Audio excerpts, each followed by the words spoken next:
Last night I had a Panda Express dinner and there was a fortune cookie.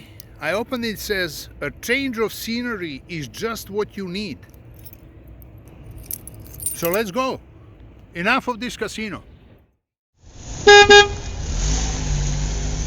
Here's something interesting.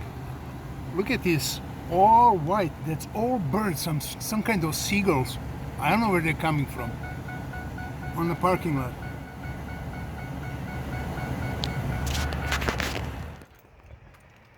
So hour and a half drive from Sacramento, and I'm here by Serbian Orthodox Church St. Sava, one of the oldest Serbian churches, built in 1800s and first one in California. 1894, so that is around gold rush. Here it's a cemetery before the church. This is in Amador County, and everything is little hills, agriculture, winery, and really hard to find a nice flat lot, so it's a little bit hilly here.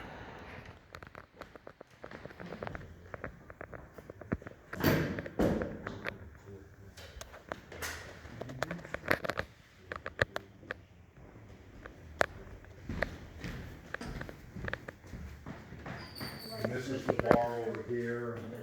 Yeah. So this is the hall next to church. There's parties and lunches. Old ladies prepared lunch for today.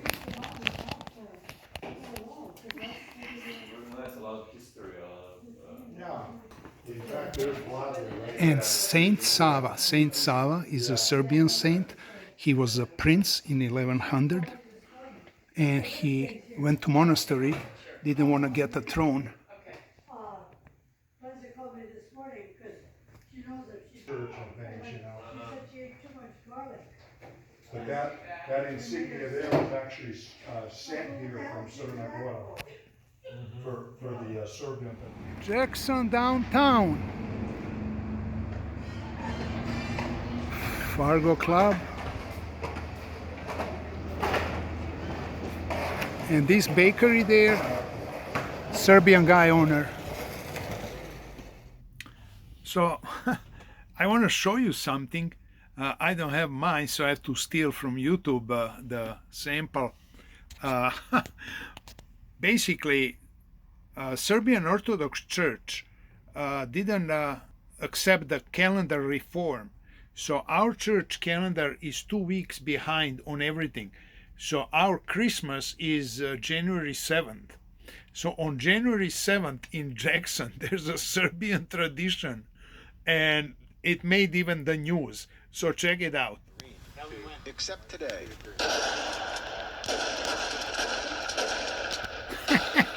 When shotgun blasts herald in Serbian Christmas.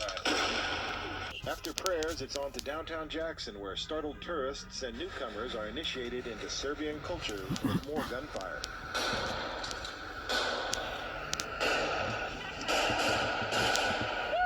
The shotguns are not part of the church service. What they are is a folk tradition carried over from the old country.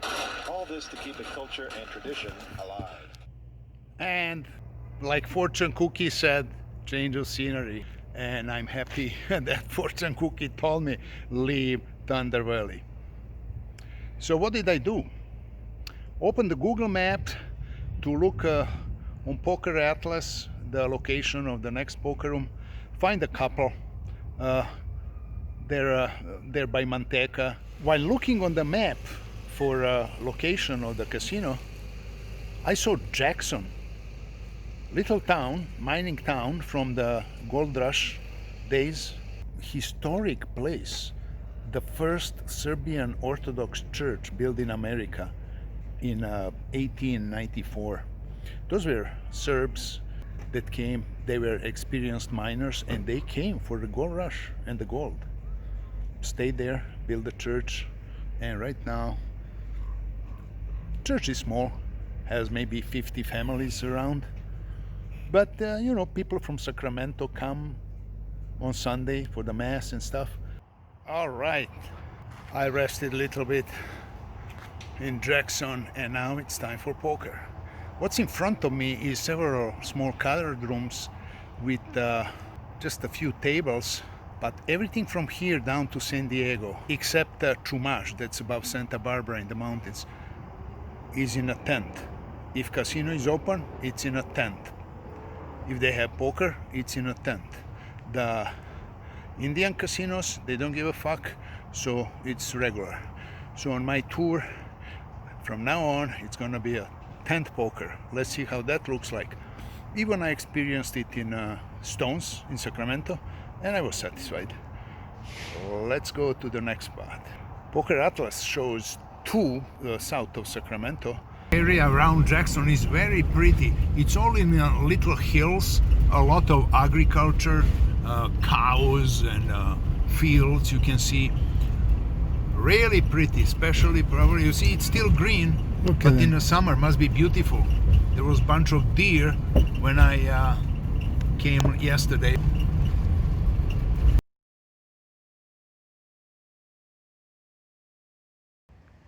So here we are, Stars Casino. This is in a little town called Tracy, south of Stockton, like 5 miles west of Highway 99. It says outdoor gaming, so then must be a tent, and I can see it over there on the left side. The guy at the door said no poker at all, just baccarat, blackjack, and 3-card poker. I said that's just making donations. That's not skill involved, so I'll pass. Next up, I don't know, is it Manteca or what is it called? Not that far from here, like 5-6 miles. And oh, Manteca, that's the famous tune by Dizzy Gillespie. Check it out. Manteca, very good stuff. And here we are, I made it. You can see in the back the tent. Casino Real, we're open. Games they have are 4-8 limit and 4-8 Omaha high-low. So Omaha had a list, so I said in 4-8 limit because it had open seat. If there was no open seat, I would leave. So one hand that I won, nothing to brag about, it was maybe $50 pot. You know how they play limit games? They just don't fold. They to the river. So I was on a button and I had ace queen. And I raised. So big blind is 4, I made it 8, and almost everybody called. On a flop was queen 4 deuce. They check, I bet 4, everybody calls. And then on a turn there was 7 of clubs. I bet 8, I got a couple calls, and the river was 5 of clubs, so there's the backdoor flush, possible straight, but I cannot put them on that. And they all check, I bet 8, they all fold, I pick up about $50 and end up being $32 up in a 4-8 limit game. Tomorrow I'm gonna hit the road and play at Fresno. There's some 500 casino called 500 something. It's in suburbs of Fresno. It has northeast part. It has probably the tent. We'll see tomorrow. So to keep the tradition alive, top 5. And today I'm gonna talk about weird topic for most of you, and that is chess. Why am I talking chess? Well, recently, and you may hear it because it's becoming more and more popular. Even I think it doesn't deserve that much popularity. Netflix, like 2 weeks ago, released a series called Queen's Gambit. So there's a book, and the series is based on it, written by actually a chess player who was describing his life. He put the main character to be a girl, and it's a little girl starting, we see it from age 5. And I don't want to tell you now the story. But basically, the little girl is very naturally talented for chess and actually playing exciting chess. Not just playing, just exciting with a lot of sacrifices and wild moves. First 3 episodes, I have to tell you, they're marvelous, excellent. Then the rest is more like fairy tale, but it's good. The story is based in 60s, and then the girl battles the Russian champions, the evil, so she's a female Rocky version. But it's good and entertaining, and really good job they did, creating that 60s feel with, clothing, makeup, everything. So I recommend it. Watch it. You're not gonna miss it. Netflix, Queen's Gambit. Now, because the topic is chess, I had to give you my top 5 favorite chess player. And when I was a small boy, like maybe 9 years old, I had some old books. My mom had it, and she had one book like for the beginners, and that book was mostly just listing the games. So I sat with the book and the chessboard, and I just making moves, and that's how I learned to play. And I still have the book, but it's in Las Vegas in my storage unit. The book is actually old, maybe from 1940 or something like that, just before the Second World War. So the book is based on old chess players, and I learned from them, and that's why they're my favorites. And today's, with computers that are analyzing and solvers, chess players are like monsters. It's unbelievable. It's not humans. So I'm gonna start with my favorite, and some people are gonna take as number 1 of all times, like chess genius, American Paul Morphy. Paul Morphy was from New Orleans. He was just 20 couple years old. He went to Europe because chess was not much played in United States by the end of 1800s. So he went to Europe, played over there with all big names from that era, including the world champion Anderson. Paul Morphy is known for playing King's Gambit. He made the art of it. Sacrifices, wild moves that nobody can understand. So he destroyed the current champion, that Anderson. He's German guy, an actually excellent player. I am gonna give you down in the description a link for Paul Morphy games. Please just go through them. It is so much fun. Unbelievable. Just watching it over and over, and you don't you say, how come I cannot play like that? Well, Paul Morphy played chess just for a few years, and by the age of 25 he quit. He said, I'm done. Never played the game again. Lived in New Orleans, he had some restaurant or whatever it was, strip club, I don't know. Never played the chess again. That's the genius.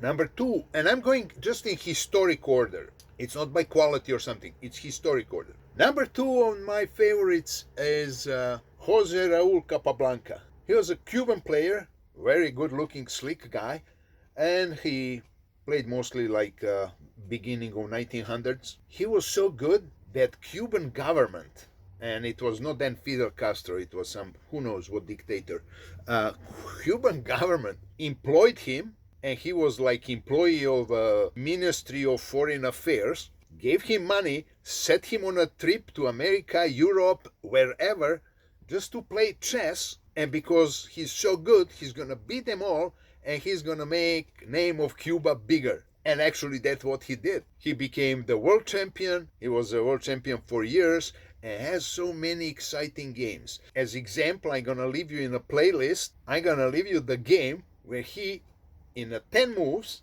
beat the grandmaster who was playing with white pieces, famous Paul Morphy's King's Gambit, and Capablanca destroyed him in 10 moves. Only 10. That takes like, whatever, 40 seconds. Unbelievable. Number 3, and all these guys I'm listing are just pure excitement, is Mikhail Tal, the one of the greatest ever from Soviet Union days. His games, his moves, that's unbelievable. I think he beats even Paul Morphy on excitement. How he constructs those attacks and sacrifices and finishes, unbelievable. Mikhail Tal. Players like that, you cannot find them today. Number 4, again, in historical order, my favorite, Bobby Fischer. Bobby Fischer. He's the reincarnation of Paul Morphy. That's what Bobby Fischer is. Reincarnation of Paul Morphy. And if you ask him, his favorite player of all times was Paul Morphy. Bobby Fischer was like I don't know, 9 years old, beating absolutely everybody. 13 years old, beating grandmasters that are playing like for 30, 40 years. And then 1969, or what was it, his famous chess match for the champion with Boris Spassky, the Russian champion, and Bobby beat him and took the crown. But I think then he cracked. He was not healthy up there. He started making demands, didn't want to play rematch. He quit chess like poor Morphy. Lives secluded life, and he had just a couple of best friends, and they both are Serbian chess masters. He gave interviews that you can find on YouTube only to them. They organized even later some matches with him for him, and too bad he went crazy, so he didn't give us more. One of the greatest ever, Bobby Fischer. And in number 5, now this is out of historic order, but I have to mention in number 5, Serbian master Bora Kostich. He lived in the beginning of 1900, and he left Serbia and went on a tour around the world playing chess, supporting himself by playing chess and winning money. And there is famous Kostich Gambit, which is one of my favorite things, how I play when I have black pieces. I used that his game so many times, and I won so many games that I want to show you here. And I'm going to show you to you live in high definition and stereo. Kostich Gambit. It's only 7 moves, so stick around. Kostich Gambit works when you play with black pieces. In 7 moves, you can end the game. But it's based on one condition. The white or your opponent has to play certain way. And it's not something rare. It is the way most people start their game. So the game goes like this. This is all standard. And then let's say, when you see this developing, you know you have opportunity and you have to play exactly these 7 moves. Now, when you see this bishop and the knight on this position, you know what they want to do. They want somehow to come here and do this. Attack the queen and the rook. And you cannot take this because it's protected from here. So once you see that, and the many people, like I'm telling you, like 80% of people would play like this. So you exploit their desire to do this by playing Kostich Gambit. Your next move is knight here on d4. White can take this and kind of mess up your pawn structure a little bit, but that's the sacrifice you do in order to trap them to continue with what they want to do. Now you're giving this free, and they'll be happy that you're giving this free because it allows them to jump to position where they want to attack queen or rook and take your rook, and they're ahead in material. Here we go. The killing starts here. You put your queen on g5, which is perfect for them to exercise their plan, again attacking queen and the rook. So you have to move the queen, giving the rook for free. But is it free? Watch it. Kostich Gambit. Now you attack the rook. If you attack the rook, the king is exposed and stuff. So what they can do, they think this is safe. King is protecting the rook. They're giving away this pawn, but they're taking the rook for free. So they're still smiling. Here we go. Check. Well, what can they do? Protect. King cannot move. Protect with the queen. But then you take their queen with the knight. And that's the game over almost when they lose the queen that way. The only thing left is this bishop to protect the king. The finish is here. Checkmate. King is choked here. Cannot move left or right. Cannot take this because of check from the queen. Choke. Checkmate. in 7 moves. Kostich Gambit. Do it. I know some of you think now, oh, he's smoking, he's starting chess thing, this is poker law. I don't care, it's my experiences. And this is what I did since I enjoyed chess all my life, and I hope you can. If nothing else, use the link below in description, watch those poor Morphy games. If that doesn't start you on chess, nothing will. Give your kid that link, it will start him on chess, and he's gonna see how much fun it is. So for now, adios, and good luck on square pieces. Not felt, on a chessboard.